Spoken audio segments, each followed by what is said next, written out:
Díomhar maidin gach aine, agus fáilte go dtí an ócáid speisialta seo.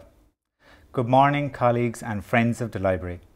You are all very welcome to the last in a series of online events brought to you by the Public Libraries section of the Library Association of Ireland. The overall theme of our online conference is A World in Change, Libraries Survive and Thrive. As you know by now, the online sessions have followed a variety of sub-themes, which have included books, the simple bare necessities, uncertain times, the reading bug is here to stay, well-being, mindfulness and resilience, and shared reading in a digital land. We conclude our online conference today with the ever-popular My Life in Books panel. Coming to you from Dublin Central Library, we invite you now to sit back, relax and enjoy the next 45 minutes or so in the company of our engaging panel as they talk about their lives in books with our colleague and fellow committee member, Mr. Pat Lonergan.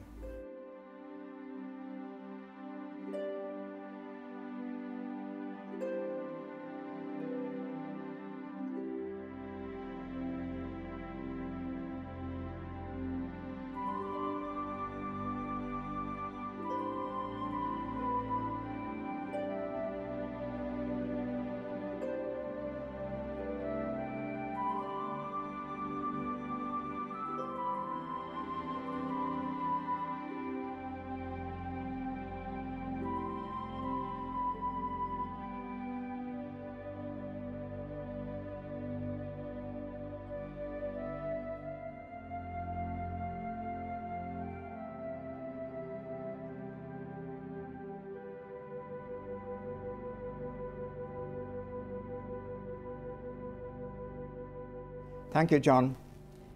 Díomhar maidin a cáide agus tá fáilte romh an sesiún dearnach seo dár gógáil líne. You're all very welcome to the final session of our online conference. As has been the case for several conferences past, the final session of the conference is My Life in Books, in which we invite three guests to chat about books that have been important to them at various stages in their reading lives. Our three guests today are Elaine Feeney, Paschal Donohoe and Arnold Fanning. Elaine is a writer and teacher from Athenry in County Galway, who teaches English at St. Jarlath's College, Tuam, and is also creative writing teacher at NUIG Galway, where she is the creative director for the Tuam Oral History Project. Amongst her books are three poetry collections and a chapbook, a play text and a novel called As You Were, which won this year's Kate O'Brien Award at the Limerick Literary Festival and was shortlisted for the Folio Prize. Paschal Donohoe is Minister for Finance and TD for Dublin Central. He's previously served as Minister of State for European Affairs, Minister for Transport, Tourism and Sport, and Minister for Public Expenditure and Reform, and is the current President of the Eurogroup, which is a group comprising the finance ministers of the Eurozone countries. And he has described himself as a reader and an amateur but committed reviewer of books. And I think we'll be testing that. Arnold Fanning is an award-winning writer who is living in County Cork, and his writings include short stories, articles, essays and stage plays. His first book, Mind on Fire, a memoir of madness and recovery, was published in 2018 and has been shortlisted for the Butler Literary Award, the Unpost Irish Book Award Sunday Independent Newcomer of the Year, and the Welcome Book Prize in 2019. And Arnold's description of himself includes writer, avid reader, library supporter, walker and swimmer, and I can cook. And we might come back to the cooking bit of that. So I'm going to start by asking you, each of you in turn, to talk about the first book you have chosen, and I'll start with you, Elaine. The first book you have chosen is one that will be familiar to many, many people. Not sure that all the memories will be good. The book is Soundings, which is the poetry anthology, which was for about 25 years the poetry anthology book used by Leaving Cert students. But I suspect that for you, it's more than just a school textbook. Yeah, hi everybody. Delighted to be here. Yeah, it'll probably put the fear into some people. So it's my soundings textbook from secondary school. And it's one of those life-changing books, I suppose. Maybe because it was one of the few textbooks that I actually understood when I was at school. So this one went down through the family, as you can see. What I actually love about it now is my brother's notes are in there, my older brother, and then my notes were in, and I annotated the poems as well. And we all thought so differently about them. So I thought that was really interesting. Uh, it really was one of those kind of life-changing moments. I think it was particularly the poetry of Patrick Kavanagh for me, um, that really opened up something in me. Inishkeen Road was that poem, I suppose, that you're the outsider and you're looking out at people having fun and socializing and so on. And it really struck a chord with me when I was a teenager, because that was very much the type of adolescence that I had. I felt I was an outsider. I grew up in rural Ireland. And it was one of those moments that I thought, yeah, this is something that I identify with, and it was powerful, very powerful to me. Of course, like, it's not without fault. I do realize that now there's 20 men, I think, and one woman in the textbook. I didn't notice that at the time. I was just delighted that there was a farming voice in it. But yeah, it's been a very, very important book to me, and it pushed me into poetry. That might not necessarily be a good thing, but it definitely did that. Yeah. I think for a lot of people it was a book that pushed them into poetry. I read a review of it recently for Joseph O'Connor, in which he said it was a book that changed my life. Its contents opened worlds you hadn't known were there. And I think for many people it was more than just a school textbook. I come from the pre-soundings Leaving Cert generation, but I think most of my children had it as their school textbook. And it was, I discovered it was republished about 10 years ago. Yeah. And to great success. And I remember at the time I bought a copy of it for one of my daughters who lives in the Isle of Man. And when we happened to be speaking about it recently, and she told me that, yeah, we had a copy in the house, and I went to look for it and I couldn't find it. And she couldn't find it because her husband had taken it to work. He's also Irish, so it struck me that it obviously resonated with both of them, and I think it did have a nostalgia factor for many of the people who perhaps weren't that keen on it at the time. I think that that's the thing. And when I teach students and they say I hate poetry, and actually it was very interesting to me that people did rush back to buy soundings. I don't know, would people have rushed out to buy the maths book if they'd republished it quite so quickly or so readily? So I think while people say that, and that really unnerves me when people say I hate poetry because I don't understand it, and maybe we have destroyed it in some ways. I just think that we have to have different entry levels for it, maybe. But yeah, the nostalgia effect interested me, and I think people go back to poetry at different times in their lives, I think. Yeah. Yes, they do. Thank you, Elaine. I'm going to move on and talk to Arnold about his first choice. And here's where the cooking comes in, because Arnold, your first choice is Good Housekeeping's Cookery Compendium, which was first published in 1952. Yeah, I've got it here. It's 1954, would you believe, the edition I have. And it's quite the tome. It's a big book. Now, the thing with this book, it's called A Good Housekeeping Cookery Compendium, compiled by the Good Housekeeping Institute, London, 1954. And it's 3 separate books. It's basic cookery, picture cookery, and cake making. And it's my mother's cookbook. And I've borrowed it recently from my sister, and I've been looking through it again, and it's been for a particular purpose, which I'll get to. But this is the book that I learned to cook from. And, I was trying to think a book from childhood, and there was just so many books. As an avid reader, I couldn't bring myself to just choose one, novel or a series of novels. Like the Narnia books came to mind, Lord of the Rings. I read Steinbeck as 11 or 12. The Phantom Tollbooth was one of those books that really impressed me. Winnie the Pooh was the first book I read. There was the Wind in the Willows, probably the second book I read by myself. So many books I could have chosen. I thought, well, what really resonates with me still, I thought, well, you know, is this cookery, because I love to cook, and I cook with thought, I'd like to say. I'm not going to say with skill, but with thought every day. Cooking is a big part of my life. I love to cook. Each week I go to the farmers market in the town where I live.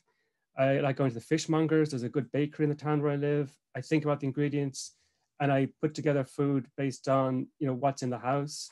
And my wife doesn't eat meat. She eats fish and vegetarian food. So I have to be kind of creative. So I used to, before I met her, I would just have meat to veg kind of thing, but now I get much more creative. I've got quite a library of cookery books now. Just thinking ones I have, I've got Drina Allen, Tamsin Day Lewis, Nigel Slater, Jamie Oliver. I've got a list here, Rick Steen, just writing them down earlier, Keith Floyd, Madger Jaffrey, Ken Home, going back years and years, this big library. But they all go back to that one book, The Good Housekeeping. And it is a picture compendium. So there's picture instructions for a lot of the recipes.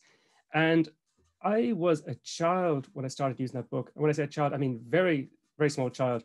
And my mother was cooking in the kitchen and she would be cooking me treats and things, you know, like from that book that she had got. Now, I think she got that early in her marriage, if not as a wedding present. I'm not sure the exact history of the book in terms of her personal life. My mother passed away in 1988 when I was 19. Another big, profound influence on my life. And that event. Now, she taught me to cook because she'd be cooking cakes and then I'd be sort of like, I want more. And eventually said, cook your own cake. So I started to cook. And my favorite, the recipe that I sort of would return to the most in the book is on the cake making section, page 35. And it's the walnut coffee sandwich, which I could probably make by memory because it's very basic Victoria sponge with walnuts and coffee essence and so on.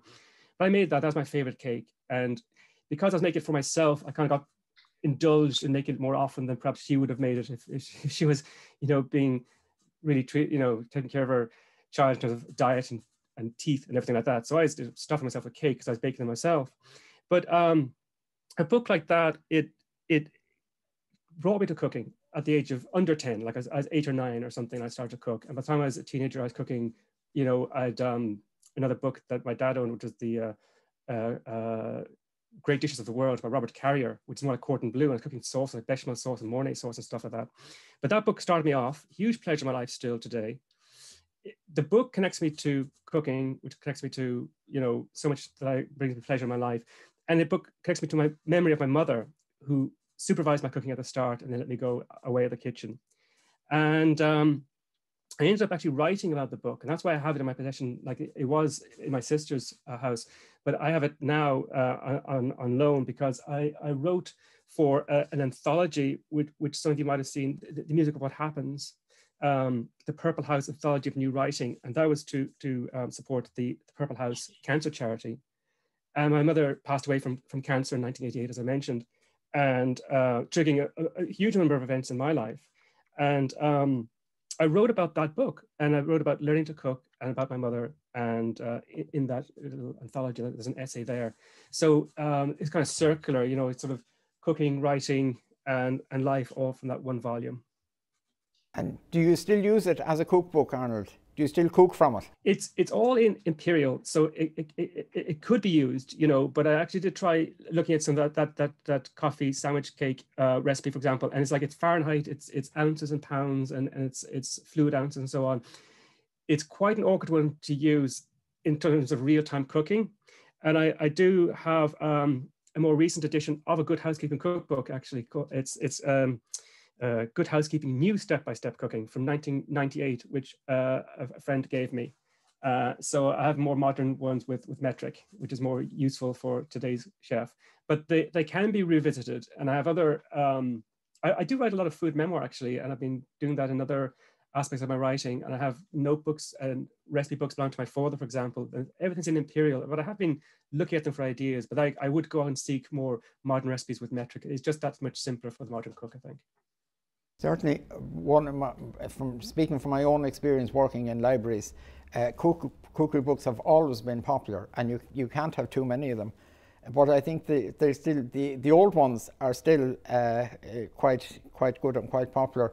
I was looking at one of the most used cookbooks in my own house is what I suppose I might consider to be an Irish version of that, a book called Full and Plenty. I don't know if you have that in your cooking library. No. It's by an Irish writer called Maura Laverty, who's more famous for writing scripts for Talca Row. But it's an Irish-produced, general cookery, everything in it.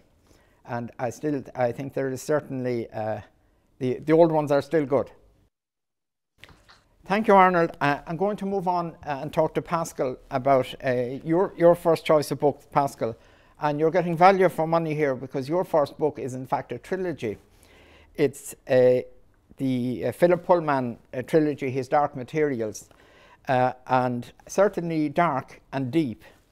Quite a lot in it. Yes, and it's a magnificent trilogy featuring a wonderful set of characters, including who starts off as a young girl, Lyra, who is a very young central character to what turns out to be a huge trilogy. But I just found it the most extraordinarily enjoyable and inventive set of books. And I remember the joy I had when I first read The Lord of the Rings and how much I enjoyed that, and the sense of discovery of a new world and a self-contained universe. And the nearest experience that I've had to that feeling of awe was when I encountered Philip Pullman. And Philip started off with that trilogy a number of years ago, and he's now in the process of writing a prequel trilogy to that trilogy. And the last volume is due out soon, that features some of these characters at an earlier stage in their lives. And they're immensely enjoyable, thrilling, gloriously written, but all kinds of amazing concepts floating through them. And the one that I always enjoyed the most was this idea that heaven was a republic. And then there was a civil war in the republic, and an angel fell from heaven. And that's the catalyst to part of the plot of that trilogy. And I just think they're extraordinary novels that I've enjoyed so much. Right. And is fantasy a major, what I say, reading genre for you? It's one of many genres that I enjoy. And I think a great kind of challenge that we have in understanding and in praising and evaluating books is I think we're far too quick to class them by genre, and for that to influence our perception of that book. And you know, this particular trilogy could be seen as being a subset of two different genres. The first one is the so-called fantasy genre, and the second genre would be young adult fiction. Whereas we have so many books in those genres that transcend the need to limit them. And these books are the shining example of it.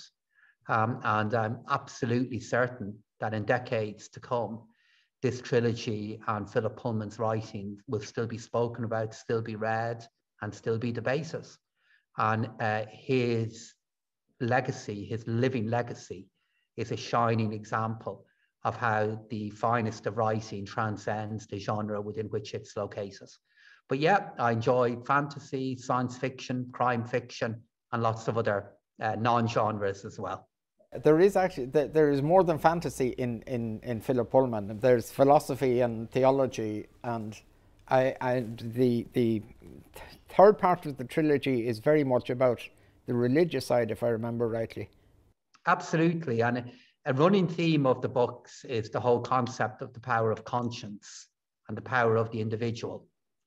And Philip Pullman in this particular trilogy paints a very dark picture of organized religion, and in his writing is both implicitly and even explicitly very critical of the power of a church and the power of religion that has an organization in it. And but that makes it sound quite heavy, which I don't want to do. These are tremendously enjoyable works of adventure with wonderful concepts in them. Like he develops this concept of experimental theology, which is more and more actually reminiscent of the direction that lots of modern physics is going in anyway. But one of the themes that he explores so well is what is the power of the individual, what's the role of conscience, and what is the trade-off between the challenges and responsibilities in our lives as individuals and broader structures within society. But these are great tales of adventure that explore some pretty serious topics as well. I'm going to stay with you, Pascal, and I'm going to move on to your second book, which is in a totally different genre. And I suppose not surprising that you might choose a political autobiography as one of your choices. And the one you've chosen is The Time of My Life, which is the autobiography of Denis Healy. Why him? I read this book many, many decades ago. And I think the reason it came across my horizons is because it begins as a work of personal history. So Denis Healy is part of that generation of British politicians who formed a view of Europe and a view of the world because of their experience in World War II. And coming out of that experience, he formed a particular view regarding Britain, its relationship with Europe and with America. And then Denis fought very hard for that view within the British Labour Party and within British politics, and was a very prominent defence secretary, and then went on to be Chancellor of the Exchequer in the UK when the IMF had to come to provide support to the British economy. And I'm afraid I don't have any of the books to hand because unfortunately I'm in my office, but I do actually have one memento which demonstrates the value of this book to me. I'm just going to reach and get it. And this is a little letter that I have on my desk. And this is the letter, the response that Denis Healy wrote back to me when I wrote to him about his autobiography. And the letter just simply goes, "Dear Pascal Donohoe, thank you so much for your most excellent letter. I'm delighted you enjoyed my book, and I hope you have as happy a life in politics as I've had myself. With all good wishes, yours sincerely, Denis Healy." And I have both the book and the letter within sight all the time.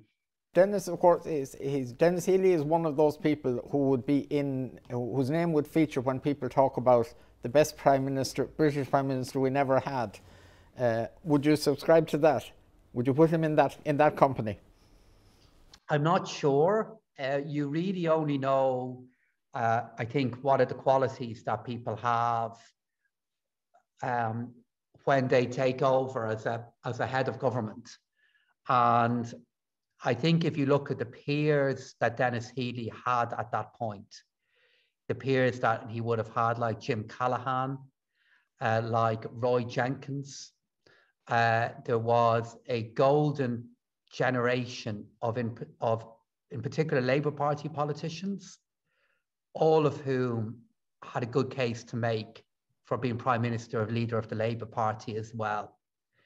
And I think the view has developed regarding Denis as being a very effective Prime Minister is easier to make because he was never Prime Minister. And when he was Defence Secretary and indeed Chancellor, he was respected, but he was rarely popular because, for example, he was Chancellor when the IMF arrived into the United Kingdom. So I think you can make a case for a politician really mattering even if they never become Prime Minister. And he meets that criteria anyway. And I think there is also in the book, it's not just the politician, it's the man. I mean, the lover of poetry, the linguist. He was a much more rounded figure than just a politician. Absolutely, and he referred to it as his hinterland. He was also a photographer. He had a wide array of interests and passions, which made him a better politician, but it wasn't the reason he had those interests and passions. And it meant that when he wasn't in office, he had a very, very full life. And then when he left politics, he had lots of things that interested him that gave him a very rewarding and energizing life after politics. And that sense of a hinterland and a historical background and cultural background to Denis Healy is a really, really, really important theme in this book and really, really valuable. And he talks at the end of the book I mean, he was defense secretary when Britain had to make choices about its nuclear weapons. And he talks about the need to have people that will have creative energy, but are willing to dedicate it to different pursuits. And he makes the case for that, and makes the case for politics as being an avenue for those energies and for the way he decided to pursue his life. And it's an immensely enjoyable and valuable book. Yeah, and certainly a portrait of a well-rounded man. Thanks, Pascal. I'm going to go back to Arnold now and talk to Arnold about his second choice. And we're back to talking about poetry, because your second choice is a volume of Poetry Ireland dealing specifically with modern Latin American poetry. Indeed, and I cheated slightly in that it's not a book, it is a journal. It's this here, it's the Poetry Ireland Review, Poetry Ireland Special Issue, Modern Latin American Poetry, an anthology with a critical introduction. And it's from 1987, numbers 18-19, edited by Kieran Cosgrove. And again, I was trying to think the middle of my life, you know, what still is with me from that mid-period, you know, college, you know, inside of this book, it's got my name and Second Arts and a six-digit phone number showing how, you know, how we lived back then, you know, no mobiles or any of that kind of thing. And the book the journal has been in my possession since I bought it in that publication year. And I was trying to think what brought me to that book and what brings me to it today. And at its simplest, what this book did for me is it gave me a love for Spain and Spanish culture and Spanish food and Spanish language and everything Spanish. And I've been to Spain many, many times over my life. And you would say, but it's Latin American, so what's the connection there? So, you know, why did I buy this book, first of all? And I think I had this romantic idea of South America. Basically, I wanted to go to Machu Picchu, like every kid, every teenager does. But also, I think I was influenced by my friendship with the late Michael Paul Gallagher, who's a Jesuit priest who taught many years in UCD, and he's one of my teachers when I was studying arts. And he had worked many years in Latin America. And we talked about that and about faith and about literature and many things. And I think he kindled an interest in me in South America and the literature there. So when this came out, I would have bought that. And then I formed this plan, which was in my final year in college, I would go to Spain to learn Spanish, specifically so I could travel to South America more easily. Within South America, I could be speaking Spanish. And me and this friend at the time, we formed this plan that we'd go to Spain together for a year, then go to Latin America for, you know, months and months and months to travel. Now, I fell out with that friend in Spain, and we never did travel to Latin America. And I never traveled to Latin America for almost 30 years, actually. So life intervened. In the meantime, after I bought that book, within a year, my mother passed away. I developed profound depression, which affected me all through the 20s. So I wasn't going traveling anywhere with that happening. And then at the end of my 20s, I was diagnosed with bipolar disorder. And many, many years passed where, again, I wasn't able to travel. And, you know, this Latin American dream just seemed further and further away. But meanwhile, I did keep my love for Spain going and love for Spanish.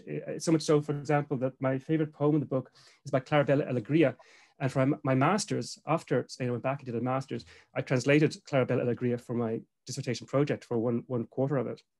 At a certain point in my life, I met a woman, as one does. And on our first date, she said she was going away to volunteer for a year. And it turned out she was going to Peru. And we kept in touch. I was very curious about her life in Peru when she was volunteering. And long story short, we ended up getting involved, and we ended up dating, and I traveled to Peru to visit her finally, like 8 years ago, so in my 40s. So this was several decades later, after this dream of going to South America. I finally managed to get to South America, to Peru, to Machu Picchu, and this relationship developed, got quite serious, and I could give you the end of that relationship story, that we got married and we're raising a family now. So that was all, you know, wrapped up in, again, this life, this interest, and so on. And we shared a love of Spain. We've traveled to Spain 4 times together. We did the Eurozone trail hiking in Spain. We've visited Barcelona and Malaga. We've been on Camino. We love Spain and Spanish things. And when I visited Peru, I went to visit my wife twice in Peru. She was my girlfriend then wife, now wife. And I remembered when I was in Peru that there was another Irishman who was connected to Peru. And I couldn't quite remember what was the story about this Irishman in Peru. And then I remember Roger Casement. And I had an interest in Roger Casement at a certain point in my life. And I went back to research Roger Casement and realized he had spent a lot of time in Peru. So I traveled there and I stayed in an artist residency called Sachaca Centro de Arte, which is on the edge of the selva, the Amazonian jungle. I researched Casement's life in depth and also kind of walked in his footsteps, if you like, in a place called Iquitos along the Malacon, the boardwalk there. And I ended up writing a play inspired by my travels, inspired by Casement. I wrote a play based on Casement's life called McKenna's Fort, which won an award in the Dublin Gay Theatre Festival in 2016. And was attended by President Michael D. Higgins and Sabina Higgins, and was, so the culmination of my theatrical career. After that, I took a break from theatre writing. And all this kind of stems, it's all kind of, again, interconnected, because I found that book when I was 18. It kindled this interest in Latin America, about Spain, which is still with me. And then I ended up writing about that brief period, that year in Spain, in the Stinging Fly magazine, issue 41, volume 2, winter 2019, a little essay for them on my time in Madrid, teaching English as a foreign language, where I'd gone just to learn Spanish. And that, again, is this book, why one book from your life? This just resonates with me. And I picked it up again recently and, found that Claribel Alegria poem. It's My Paradise in Mallorca. It's a lovely poem. And there's a lot in the book. I mean, there's the poetry, there's the politics. There's so much, like Claribel Alegria's politics is very far to the left, which would be my politics as well. It inspired me in those things. I discovered Neruda and Borges, lots of other poets. So it just resonates with me still. And that's why I chose it for today. Thank you. I'm going to move back to Elaine, and I think we might still be talking about poetry in the context of your second book. Certainly, it's written by a poet. The book is called Citizen, an American lyric by the American poet Claudia Rankine, and it has been described as a book-length poem and or a series of lyric essays. What do you say, Elaine? Yeah, to go back, I suppose, to Pascal, I was just thinking as he was speaking there, is genre an outdated mode of cataloguing books? Maybe you'd be best placed to answer that, Pat, in the library. But this is definitely a genre-defining book, Citizen, an American lyric by Claudia Rankine. There's very, I'm an avid reader. I read all the time. I'm sort of addicted to it since I was very young. But this book, there's a few books that you kind of, you feel like you've been walloped across the head a few times. And this is definitely one of those books for me. It's the type of book. So this is Rankine's fifth collection of poetry, so called Citizen. And she won the Forward Prize with this collection, and it went on to do very, very well for her, rightly so. It's absolutely stunning. So it's a hybrid mix of photography and art and poetry. And it's sort of, it meets at that boundary, I think, where prose and political poetry meets very well. So she's a woman that really challenges our internalized, I suppose, racist assumptions, maybe. And I suppose for me, I felt I might have been able to maybe empathize with the position of the Black poet in America. And I realized reading this, I really had no idea whatsoever of what it's like as a Black body in a white space. And she really goes full on into layer upon layer of her own personal experiences. She doesn't come at it slant, I suppose, to use a Dickinson term. She comes at it very forcefully and head on. And like I said, you can't really look away from it. It includes, the treatment of Serena Williams, Hurricane Katrina. There's a fascinating piece on Zinedine Zidane in the World Cup in 2006 and that infamous now headbutt. And just she kind of layers it with the photograph of the player as he walks up, and it's quite, it's a really important moment, I suppose, in sport and what we understand it to be. But she just writes so clearly and so well. So she calls it an American lyric as well, which I was fascinated by, coming from the lyric tradition in Irish poetry. It's a very heavy tradition. There's a lot of anxiety of influence around the idea of the lyric. And what she kind of does is, I think she blows poetry open in this. It's prophetic, actually, I think. And it's an incredibly important book. the political to me is always personal, and the personal is always political, and never more so than in this collection. Really, really important. And yeah, I go back to it all the time, but it's, you know, it's a book that will make you really, really angry, and then really, really silent for periods of time as well while you try to process it. I don't know. Yeah, that's what I think. So it was very important to me. Yeah, and I suppose it does, would you say that it does transcend genres? I mean, in genre is perhaps it's a convenient way of describing books, and it's not always fair, but... Yeah, well, you see, I think that's the thing, isn't it? You know, and I mean, I teach poetry, I teach it in the university, so you have to teach form and so on from you know, I always say to my students, I have to teach it to you so that you can blow it open and deconstruct it and move on from it. And I think what she does in this is she needs to write a book that no genre was going to fit her subject matter. You know, she's out on her own, I suppose, with originality, and she has a really, really uncanny imagination. Like she's an incredibly imaginative writer. She's also an essayist as well. So I suppose that's the hybrid. It kind of passes over those two genres in a way, that the essay, poem, and so on. It's actually a very accessible book as well. So, you know, that thing of I can't understand poetry, or I don't like poetry, or so on. It's quite accessible, and it's yeah, I wouldn't say it's an easy read per se. And I think sometimes when we say that, it almost does an injustice to the writer, because I think if something is accessible and it's easy to read in a way, it's because she's very clever. It's very, yeah, it's brilliant. It's a really challenging book. Good. I'm going to stay with you now, Elaine, and move on to your third book, which is another one that is probably difficult to classify. It's Mike McCormick's Solar Bones. Yeah. Oh, look at, yeah, so Mike, this is about my 700 millionth copy of this book, not to exaggerate. And this is the clean copy. I have an annotated and a very written one, but I give this book to everybody. Everybody has got this as a present. Look, I love McCormick since his very early days. I loved Notes from a Coma, and I remember reading this book because Arnold gave a really lovely story there about his experiences of Latin America and why he was drawn to it. I read this book, I remember, at a very cringy poolside in Lanzarote with my children, where, you know, no one should read Mike McCormick at like a budget hotel in Lanzarote, but it is absolutely, so it follows Marcus Conway. Everybody probably is familiar with this book, but it follows Marcus Conway, and it's no giveaway to say he's dead. And it talks about his life with his wife Mairead and their two children.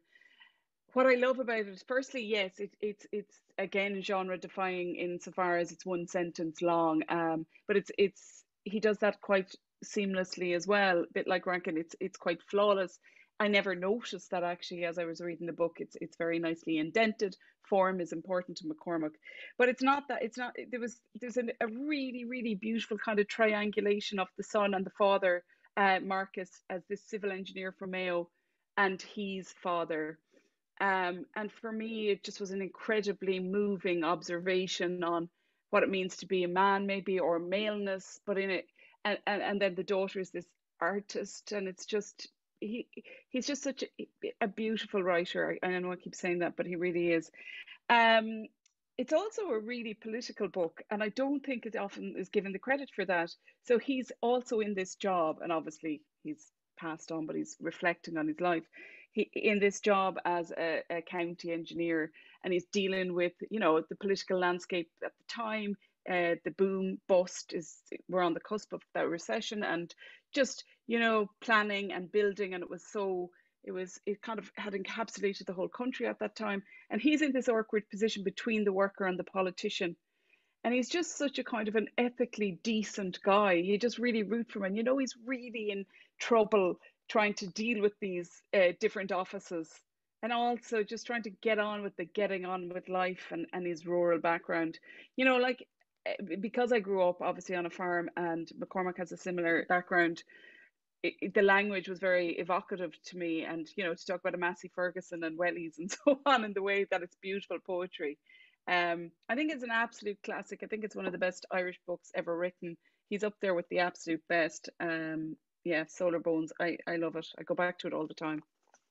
Here's a tip. Now, you're talking about the difficulty of keeping it clean. You Put it in a bag. You could do what I did. I downloaded it as an ebook. Oh God, sacrilege! Well, it's not my favourite kind of reading, but it was at the moment it was the easiest way to get hold of a copy.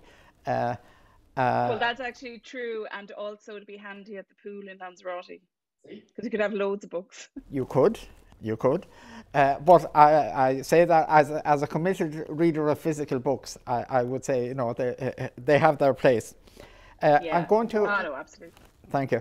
I'm going to go back and talk to Pascal now about your final choice, Pascal, which is Life After Life, a novel by Kate Atkinson. And it seems to be what the title says. It's a series of alternative lives. That's exactly it. But before I do it, I have buyer's remorse because of what Elaine has just said there about Solar Bones. I was trying to pick one book that had resonated with me during the various lockdowns of the last year. And I went for Life After Life because that was a book I read in lockdown #1. But I couldn't concur enough with what Elaine has said about Solar Bones. It's a masterpiece. And in so many ways, in fact, I think the idea that it's just one sentence, I fear that there are a whole group of readers out there that haven't devoured this book because they fear it's inaccessible. And it's just the most wonderful book. And it also has the best joke about politicians that I've ever come across. And whenever I've used that joke myself, which I have on many occasions, I've always credited Mike McCormick, just in case he ever sees this Zoom video.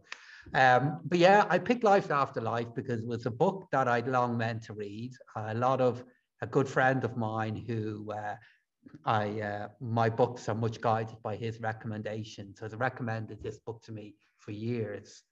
But kind of like with Solar Bones, I was a little bit put off by the structure, because the structure is about a baby who becomes a woman called Ursula, who lives and dies again and again in this single book.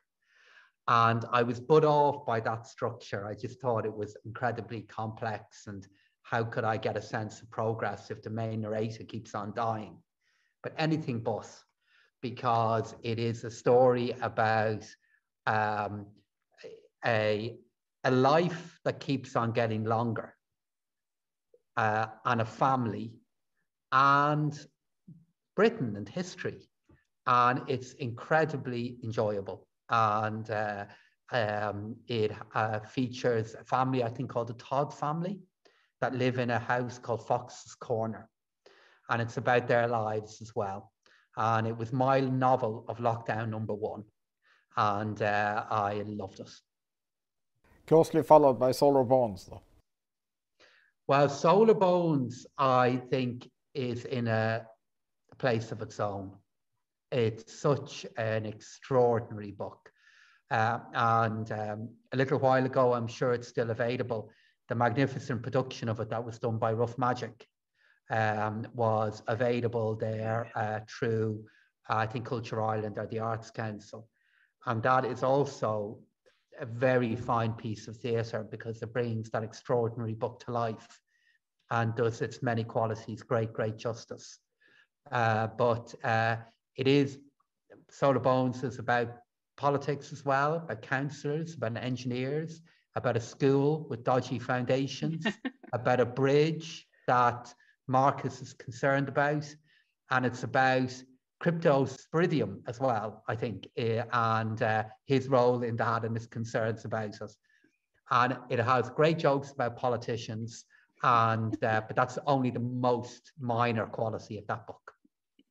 Okay, thanks, Pascal. Arnold, I'm going to come back to you now to talk about your final choice, which is Daring Greatly by Dr. Brené Brown. And I think the subtitle explains what it's about. It's subtitled, How the Courage to be Vulnerable Transforms the Way We Live, Love, Parent and Lead. Yeah, so this is the book, a short title with a long subtitle, and it is a self-help book. And you kind of go, oh, do you go into a book discussion with a self-help book? Sort of, admitting one needed help.